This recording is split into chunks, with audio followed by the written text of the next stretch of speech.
नले जो होते हैं उसका सबसे बड़ा कारण मैं आपको बता देता हूं। सबसे बड़ा कारण आपको कैसे हुए? वजन उठाने से। नले आज के समय में नले का सबसे बड़ा कारण है, सबसे पहला जो कारण है उसका मास्टरबेशन, जो नए बच्चों में होता है। लड़कों में जो होते हैं, लड़कों में जो नले होते हैं वो होता है मास्टरबेशन, हस्तमैथुन। उसका सबसे बड़ा कारण है, नलों का सबसे बड़ा कारण है हस्तमैथुन, गलत आदत, मतलब आपका मास्टरबेशन। पहला, पेट की पूरी सॉफ्टनेस खत्म हो जाएगी, पेट कड़क हो जाएगा। और पेट जो बच्चे 16 साल से 30 साल तक के जो बच्चे हैं जिनका पेट हमारे पास आते हैं, जो दुनिया में जाते हैं, उनका यही सबसे बड़ा कारण है, पेट रोगी वही बनते हैं, पहला। दूसरा, खाली पेट लिमिट से ज्यादा वजन उठाना, ठीक है, खाली पेट लिमिट से ज्यादा वजन उठाना, ठीक है। तीसरा, जिम में हाइपर एक्टिव होकर बहुत ज्यादा वजन उठा लेना, ठीक है। चौथा, जो व्यक्ति है वो खाली पेट रहता है, बहुत ज्यादा खाली पेट रहता है, बहुत ज्यादा खाली पेट रहता है, बहुत ज्यादा खाली पेट रहता है। पांचवा, कि वो कहीं से कूद रहा है, गिर रहा है, खेल रहा है, कुछ ऐसी चीजें कर रहा है जिससे उसके पेट में कहीं ना कहीं खिंचाव पड़ा है और चीजें कहीं ना कहीं इधर उधर हुई है। देखते ना कि व्यक्ति कूद गया और जिम में गया तो उसने बिना बेल्ट की सारी चीजें उठाने लग गई, हाइपर एक्टिविटी में। कहीं भी ऐसी जगह गया कि जहां उसने बहुत ज्यादा वजन शौक में उठाने लग गए, तो ये हाइपर एक्टिविटी ही व्यक्ति के नले का सबसे बड़ा कारण है। ये 5 कारण उस व्यक्ति के पेट का सबसे बड़ा कारण है। और अगर उस व्यक्ति को पेट में कड़कने से आगे, तो मैं आपको बता रहा हूं, धीरे धीरे व्यक्ति का क्या हो जाएगा, इंडाइजेशन शुरू हो जाएगा, बिल्कुल शुरू हो जाएगा इंडाइजेशन, बिल्कुल शुरू हो जाएगा, स्लो इंडाइजेशन हो जाएगा, बिल्कुल एकदम शुरू हो जाएगा, ठीक है। अब ये खत्म, ये भी उसका भी। किसी व्यक्ति को माना कि पेट का रोग है, ठीक है, क्या प्रॉब्लम है उसको, पेट रोग है। अब पेट रोगी कौन सा व्यक्ति कहलाता है, कौन सा व्यक्ति पेट रोगी कहलाता है? आप समझो, पेट रोगी 2 प्रकार के होते हैं, 2 प्रकार के पेट रोगी होते हैं। पहला कौन सा होता है, पेट खराब है लेकिन माइंड खराब नहीं है। दूसरा, पेट खराब है और पेट के साथ साथ उसका माइंड भी बहुत ज्यादा खराब हो गया। पेट खराब है और माइंड खराब नहीं है तो वो व्यक्ति ठीक हो जाएगा। लेकिन अगर व्यक्ति का पेट खराब है और उसका दिमाग भी खराब हो गया तो वो व्यक्ति कहीं ठीक नहीं होगा, फिर वो कहीं ठीक नहीं हो सकता, किसी भी जगह ठीक नहीं होगा, क्योंकि उसका रोग, पेट रोगी का रोग कहां चला गया, मानसिक रोग हो गया, वो बहुत बड़े लेवल पर चला गया। और वो कहां चला गया, क्योंकि वो फिर अब मानसिक रोगी हो गया, पेट रोगी के साथ वो डिप्रेशन में चला गया, वो एंजाइटी के अंदर चला गया, वो फिर अपना संतुलन खो देगा। और संतुलन खोने के बाद में जब पेट रोगी हो जाता है तो क्या कहता है, आप तो नहीं होते, आप तो सीखने आए हो। वो क्या बोलता है कि नहीं भैया, अगर मेरा पेट रोग ठीक नहीं हो तो मैं क्या कर लूंगा, आत्महत्या कर लूंगा, सीधी सी बात पहले आते थे, है? पहले आते थे। ऐसा ख्याल आपको तो नहीं आता ना, अब नहीं आता, पक्का ऐसा ख्याल आता है। और पेट रोगी, सबसे बड़ी बात है कि पेट रोगी फिर नेगेटिविटी फैलाएगा, नेगेटिव ही बोलेगा, फिर वो एलोपैथी में जाएगा, फिर वो होम्योपैथी में जाएगा, फिर वो आयुर्वेदिक में जाएगा, फिर वो योग में जाएगा, फिर वो न्यूरोथेरेपी में जाएगा, फिर वो पंचकर्म में जाएगा, फिर वो नेचुरोपैथी में जाएगा, वो छोड़ेगा कुछ नहीं, लेकिन वो ठीक कहीं से भी नहीं होगा।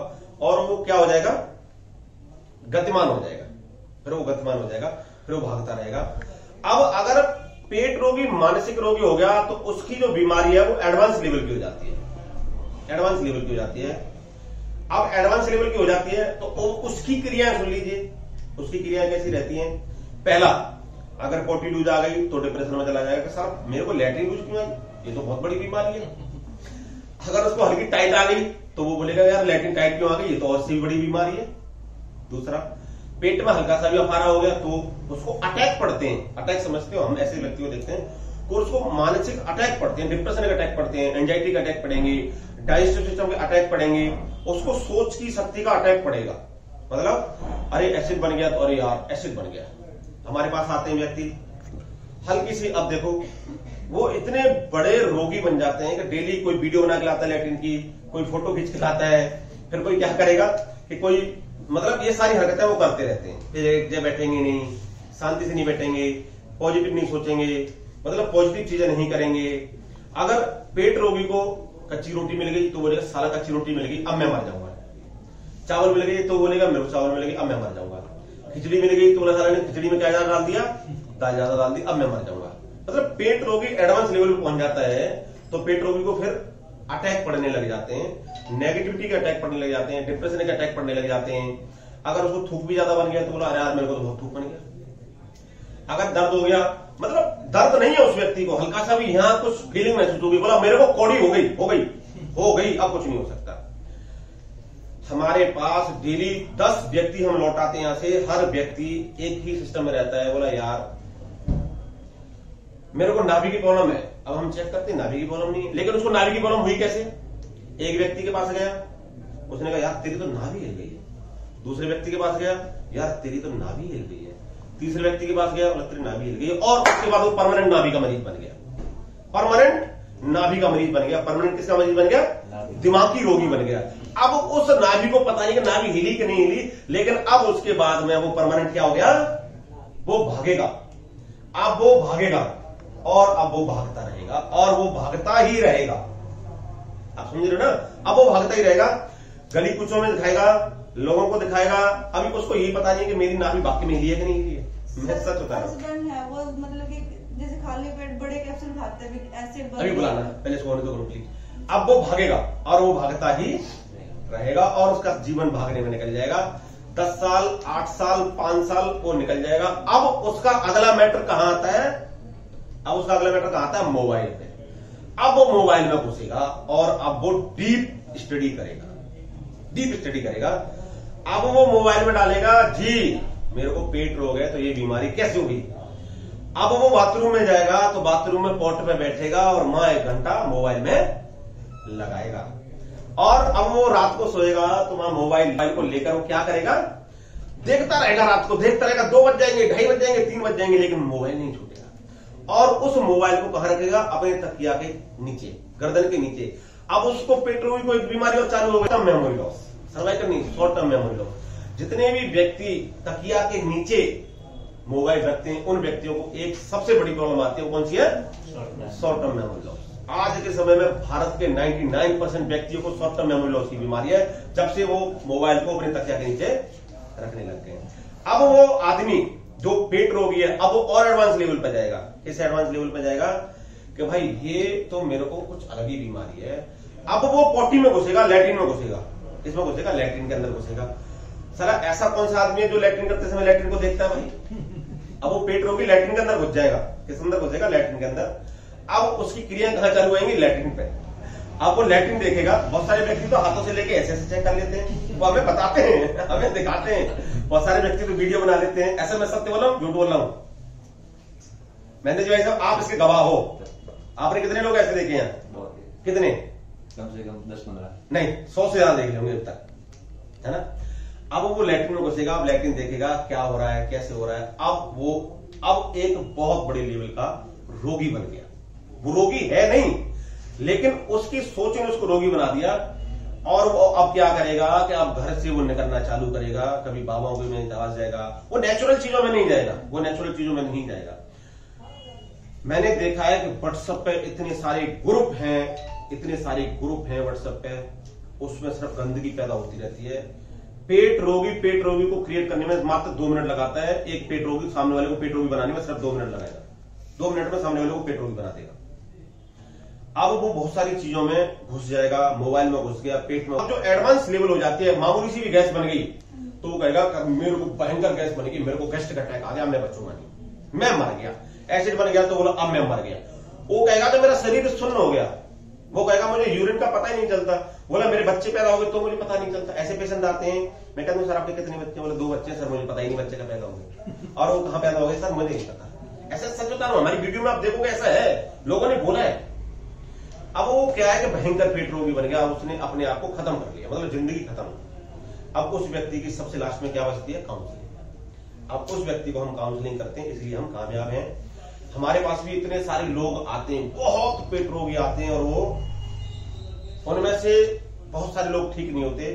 उनमें से वही लोग ठीक होते हैं जो रुकते हैं, प्रॉपर ट्रीटमेंट लेते हैं, प्रॉपर काउंसलिंग कराते हैं और प्रॉपर चीजों से बिल्कुल निकलते हैं, वो ठीक होते हैं।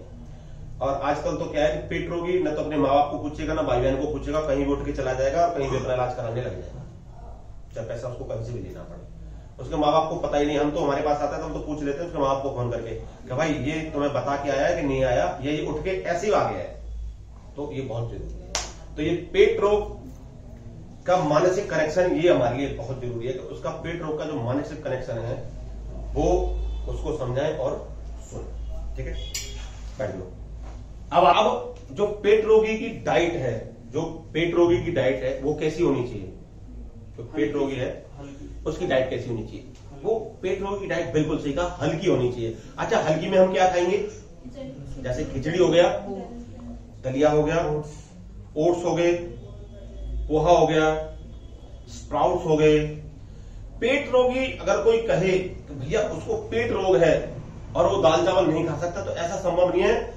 वर्ल्ड के अंदर सबसे फाइन और सबसे सुपर फूड माना जाता है दाल और चावल। कोई सी भी बीमारी हो, डॉक्टर क्या रिकमेंड करता है? उसके पास कौन सा खाना पहुंचता है? दाल और चावल। दाल चावल दबा के पेट रोगी खा सकता है, दाल चावल। अगर व्यक्ति को कब्ज है तो उसको केला नहीं खाना, केला नहीं खाना। तो क्या खाना है उसको? जब कब्ज है तो सारे जितने भी पानी वाले वाटरी फ्रूट है, लिक्विड वाले जो फ्रूट है, जितने भी लिक्विड वाले फ्रूट है वो खाने चाहिए। लिक्विड वाले फ्रूट में क्या क्या आता है? जैसे सेब आ गया, अनानास आ गया, संतरा आ गया, मौसमी आ गई, किन्नू आ गया है, और इसका फल कौन से आ गए? फ्रूट ये कौन से आ गए? ककड़ी आ गई, तरबूज आ गया, खरबूज आ गया, अनार आ गए, और ये खाने सब। और सब्जी भी उसको कौन सी लेनी चाहिए? लिक्विड वाली। परफेक्ट, उसको सब्जी भी लिक्विड वाली लेनी चाहिए। सूखी सब्जी कब्जी वाले को कभी नहीं खानी चाहिए। कब्जी वाले को मसाला बिल्कुल क्लोज कर देना चाहिए, नमक बिल्कुल कम कर देना चाहिए, और इसके अलावा मैदा बिल्कुल क्लोज कर देनी चाहिए। और इसके अलावा जो चाइनीज जिसे बोलते हैं हम अजीनोमोटो, अजीनोमोटो का क्या दूसरा नाम है? MSP, monosodium ग्लूटामाइड। एमएसपी बोलते हैं, क्या बोलते हैं उसको? मोनोसोडियम ग्लूटामाइड बोलते हैं ना। ये बिल्कुल मतलब अजीनोमोटो बिल्कुल बंद कर देना चाहिए। जिसको कब्ज है, खासकर मैं उसको बता रहा हूं, ये बिल्कुल बंद कर देना चाहिए। हर चीज वो वोटरी खाए, हर चीज वो वोटरी खाए, मजा आ जाएगा। जिस व्यक्ति को पोटी लूज आती है, जिस व्यक्ति को पोटी लूज आती है, उसको केला दबा के खानी चाहिए। ठीक है, क्या खाना चाहिए? केला दबा के खाना चाहिए। वाटरी फ्रूट बंद कर देना चाहिए, वाटरी लिक्विड जो खाना है वो बंद कर देना चाहिए बिल्कुल। और उसको क्या खाना चाहिए? जो हम लूज मोशन में आमतौर पर मेडिकल से ले लेते हैं, जिसको कब्जी में और उसमें खाते हैं, भूसी या कुछ और बोलते हैं उसको, ईसबगोल।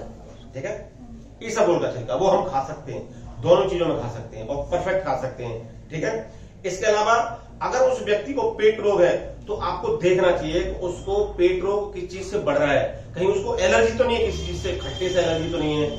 आप उसको ये जरूर बोले कि ऐसा कौन सा खाना है जिसको खाने के बाद में आपका पेट फूल जाता है, गैस बन जाती है, कब्ज हो जाती है, या मोशन लूज हो जाता है, या पेट में दर्द हो जाता है, या भारीपन हो जाता है, या खिंचाव हो जाता है। ठीक है, ये चीजें उसको लेनी चाहिए। पेट रोगी को मखाने जरूर लेने चाहिए, मखाने, तिल जरूर लेना चाहिए, तिल। ठीक है, सफेद वाला जो नारियल है वो जरूर लेना चाहिए, हर हाल में लेना चाहिए। और सर जिनको डेली ही एसिड वगैरह बनता है वो, जिस व्यक्ति को भी डेली एसिड बनता है उसको हर 2 घंटे में कुछ न कुछ खाने के लिए। और आप ध्यान रखो, जिन व्यक्ति को एसिडिटी की समस्या है या जिन व्यक्तियों को एसिड ज्यादा बनता है तो उसको हमने क्या नहीं खाना? एसिडिक, क्या एसिडिक नहीं खाना? एसिडिक भोजन नहीं खाना। एसिडिक भोजन में क्या क्या आता है? खट्टे पदार्थ बिल्कुल बंद कर दो। और सबसे बड़ी बात है कि उसको चॉकलेट बिल्कुल बंद कर दो, खट्टा मठा बंद कर दो, खट्टा दही बंद कर दो, कड़ी बंद कर दो, अनानास बंद कर दो, जितने भी एसिडिक भोजन है वो बिल्कुल बंद कर दो। ठीक है, सॉफ्ट ड्रिंक तो बिल्कुल ही बंद कर देनी चाहिए, उसको बिल्कुल खत्म कर देनी चाहिए। एक मतलब बंदा सिंपल ही खाना खाता है सर, लेकिन बनती है हमको फिर उनका, अगर उस व्यक्ति को बनती है तो उसका मतलब है कि उसको एसिड कहीं ना कहीं बढ़ा हुआ है। इसका मतलब फिर हमने उसका एसिड कम करके अल्कलाइन,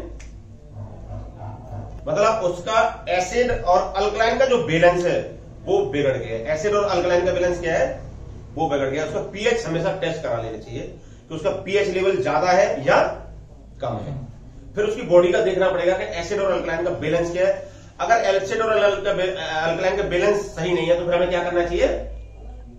फिर हमें अपनी न्यूरोथेरेपी से उसका एसिड और अल्कलाइन का बैलेंस ठीक करना चाहिए।